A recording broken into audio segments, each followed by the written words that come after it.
ഞാൻ ഇതിന്റെ മുകളിൽ ഒരു ചിത്രം കൊടുത്തിട്ടുണ്ടല്ലേ, അത് പള്ളിയിലെ അച്ഛനാണ്.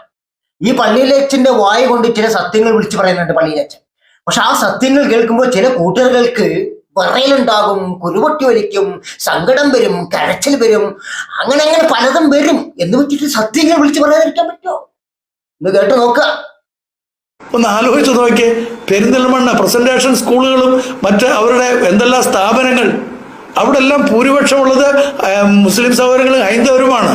പക്ഷേ അവിടെ എല്ലാം ക്രൈസ്തവന്റെ സാന്നിധ്യവും ക്രൈസ്തവരുടെ സ്കൂളുകളും നടത്താനായിട്ട് ഇന്ന് വരെ ഒരു കുഴപ്പമില്ല. ഞങ്ങളുടെ സ്ഥാപനങ്ങളിലൂടെ എല്ലാം ചുറ്റും ഉണ്ടെന്നേ. ഈ നിലമ്പൂർ പ്രദേശം തന്നെ നിങ്ങളൊന്ന് ഉദാഹരണം എടുത്തു കഴിഞ്ഞാൽ 7 ഹൈസ്കൂളുകൾ.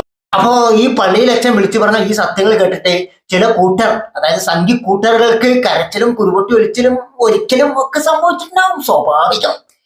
അതിന്റെ ലക്ഷണം ഈ അച്ഛന്റെ ഈ ഫേസ്ബുക്കിന്റെ പേജിന്റെ അടിയിൽ പോയി നോക്കിയാൽ സംഖ്യകൾ കൂട്ടത്തോടു കൂടി ഇരുന്ന് കരയുന്ന ഒരു രംഗം നമുക്ക് അവിടെ കാണാൻ കഴിയും. ഇനിയിപ്പോ സംഖ്യകൾക്ക് കരച്ചിൽ വരുന്നു എന്ന് പറഞ്ഞിട്ട് നമുക്ക് ഇപ്പൊ സത്യങ്ങൾ വിളിച്ചു പറയാതിരിക്കാൻ പറ്റുമോ? സ്വാഭാവികമാണ് ഇത് കരച്ചിൽ വരും. കാരണം അത് മുസ്ലിങ്ങളെ കുറ്റം പറയല്ലോ, മുസ്ലിങ്ങളെ നല്ലത് പറയാണല്ലോ. അത് ഇനിയിപ്പോ കരച്ചിൽ വന്നാല് ഒന്നും ചെയ്യാൻ പറ്റില്ല മക്കളെ. ആ മൂലയിൽ പോയി ഇരുന്ന് അങ്ങോട്ട് കരയുക, കരഞ്ഞ് അങ്ങോട്ട് തീർക്കുക, അതല്ല വേറെ വഴിയൊന്നുമില്ല.